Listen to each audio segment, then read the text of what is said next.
오늘 우리가 함께 읽을 말씀 역대하 8장, 요한 3서, 하박국 3장, 누가복음 22장 말씀입니다.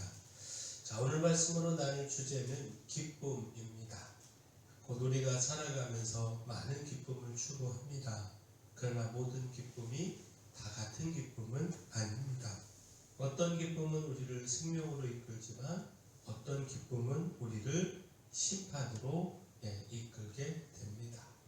따라서 욕심으로 인한 기쁨은 버려야 합니다. 누가복음 22장은요, 가룟 유다가 예수님을 배반한 사건을 기록하고 있습니다.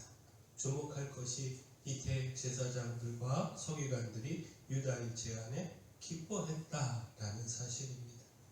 곧 대제사장들과 서기관들은요, 자신들이 가진 기득권을 지키는데 장애가 되고 위협이 되는 예수님을 어떻게 제거할 것인가, 이를 궁리하고 있었습니다. 그때 마침 가룟 유다가 이들을 찾아와 예수님을 넘겨주겠다고 제안을 했고, 이로 인하여 그들이 기뻐했습니다. 누가복음 22장 4절 5절 말씀 보면, 이에 유다가 대제사장들과 성전 경비대장들에게 가서 예수를 넘겨줄 방도를 의논하매 그들이 기뻐하여 돈을 주기로 언약하는지라. 자, 대제사장들과 서기관들이 기뻐했다라고 하는 이 말씀 가운데서 이들의 기쁨이 어디에 있었는지 알 수가 있습니다. 그들의 기쁨은요, 자신들의 욕심에 있었습니다. 자신들의 뜻을 이루고 그 욕심을 채우기 위하여 옳지 않은 일이라도 서슴지 않았고, 그렇게 옳지 않은 일을 하면서도 자신들의 뜻을 이루고 욕심을 채울 수 있음에 기뻐했습니다. 그러나 욕심으로 인한 기쁨은요, 잠깐일 기쁨이고 영원한 기쁨이 되지 못합니다. 혹 욕심으로 인하여 자신은 기뻐할 수 있어도 누군가는 이로 인하여 그 기쁨을 빼앗길 수밖에 없습니다. 그러므로 욕심으로 기쁨을 누리고자 하는 그릇된 생각을 버려야 합니다. 욕심에서 비롯된 기쁨을 버리고 하나님과 그 주신 사명, 그리고 함께 그 사명을 감당하며 주님의 나라를 세워가는 믿음의 사람들에게 기쁨을 두어야 합니다. 그때 우리를 기뻐하시는 하나님의 축복도 누릴 수 있습니다. 요한 3서는요, 요한이 가이오에게 보낸 편지입니다. 특별히 주목할 말씀은 요한이 가이오를 향해 가지고 있는 기쁨입니다. 요한은 가이오가 진리 안에서 살며 형제들을 환대하는 삶을 사는 것에 기쁨을 두었습니다. 요한 3서 3절 4절 말씀 보면, 형제들이 와서 내게 있는 진리를 증언하되 내가 진리 안에서 행한다 하니 내가 심히 기뻐하노라. 내가 내 자녀들이 진리 안에서 행한다함을 듣는 것보다 더 기쁜 일이 없도다. 곧 요한의 기쁨은요, 다른 무엇이 아니라 믿음의 사람들, 곧 영적 자녀들이 진리를 따라 살아가는 데 있었습니다. 그들이 믿음 안에서 바른 진리를 따라 살아가는 것이 요한에게 가장 큰 기쁨이었습니다. 자, 결국 무엇입니까? 요한의 기쁨을 통해서 우리의 기쁨이 무엇에 있는지 돌아봐야 하지 않겠습니까? 혹 세상의 재물과 성공에 기쁨을 두고 있다면 그 기쁨의 방향을 바꿔야 합니다. 오직 하나님과 그 나라의 기쁨을 두어야 하고요, 또 그 나라를 함께 세워가는 믿음의 동역자들에게 기쁨을 두어야 합니다. 바로 그 기쁨이 참된 기쁨입니다. 또한 여호와로 말미암아 기쁨을 누려야 합니다.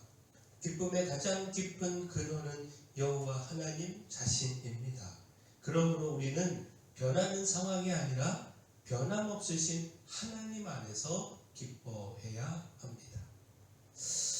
하박국 3장은요, 하박국의 시편입니다. 하나님의 놀라운 뜻과 계획을 들은 하박국은요, 갈대아인들의 침략으로 인해 그 땅이 폐허가 되고 모든 산업이 무너질 것이지만 결국 그 놀라운 뜻을 이루시는 하나님, 여호와 하나님으로 인하여 기뻐하고 찬양했습니다. 하박국 3장 17절 18절 말씀 보면, 비록 무화과 나무가 무성하지 못하며 포도나무에 열매가 없으며 감람나무에 솔출이 없으며 밭에 먹을 것이 없으며 우리의 양이 없으며 외양간에 소가 없을지라도 나는 여호와로 말미암아 즐거워하며 나의 구원의 하나님으로 말미암아 기뻐하리로다.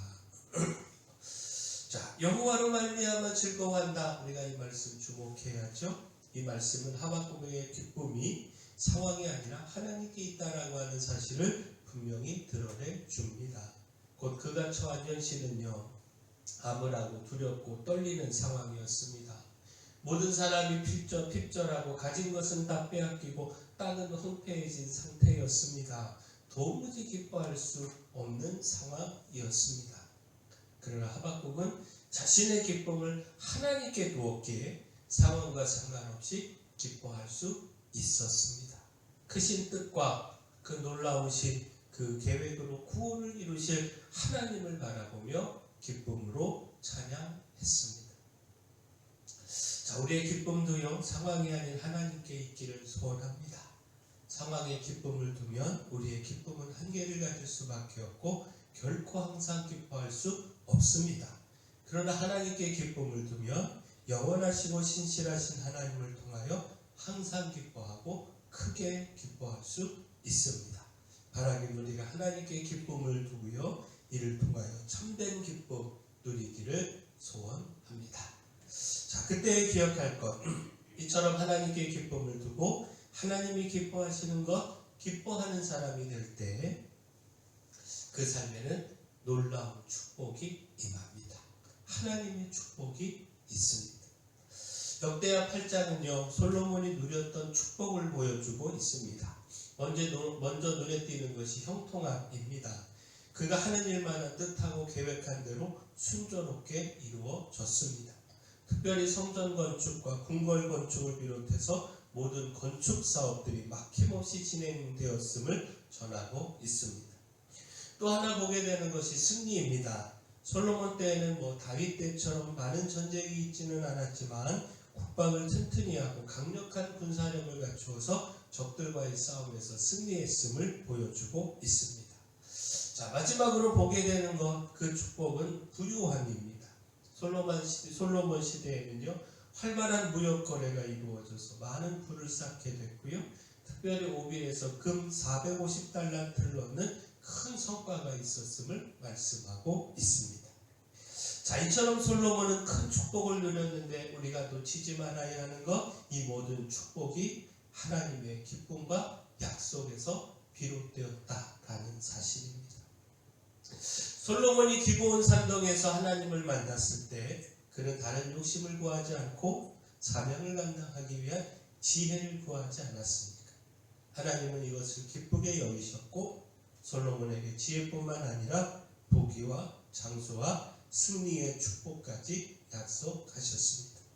지금 역대하 8장이 바로 그 약속이 성취된 모습이다라는 겁니다. 이처럼 하나님께 기쁨을 두고요, 하나님이 기뻐하시는 사람으로 살아갈 때 우리는 하나님의 놀라운 축복을 누리게 됩니다. 그러므로 당장의 욕심 때문에 이 축복을 어리석게 놓치지 않는 우리 모두가 되기를 소원합니다.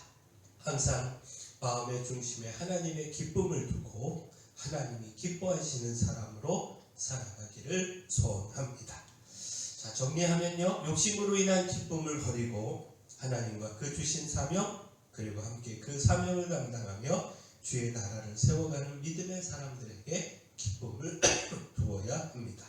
그때 우리를 기뻐하시는 하나님의 축복도 누릴 수 있습니다. 바라긴 우리가 바른 것에 기쁨 두고 잠깐의 기쁨이 아니라 영원한 기쁨 추구해서 또 이를 통해 하나님의 축복도 누리기를 소원합니다. 사랑의 주 하나님, 상황에 기쁨을 두지 않고 하나님께 기쁨을 두어 항상 기뻐하고 기뻐할 수 없는 상황에서도 기뻐하기를 소망합니다. 내 욕심에 기쁨을 두지 않고 주신 영혼에 대한 사명, 곧 영적 자녀들의 믿음의 성장에 기쁨을 두게 하시며 하나님과 사명의 기쁨을 두어 이를 통한 하나님의 놀라운 축복도 누리게 하여 주시옵소서. 교회 내 연약한 모든 분들 주님께서 강력한 손으로 안수하시고 치료하여 주시옵소서. 저희 교회에 주신 사명, 이 마을의 빛이요 소금소리 사명 잘 감당할 수 있도록 힘도 주시고 일꾼도 보내 주시옵소서. 예수님의 이름으로 기도합니다.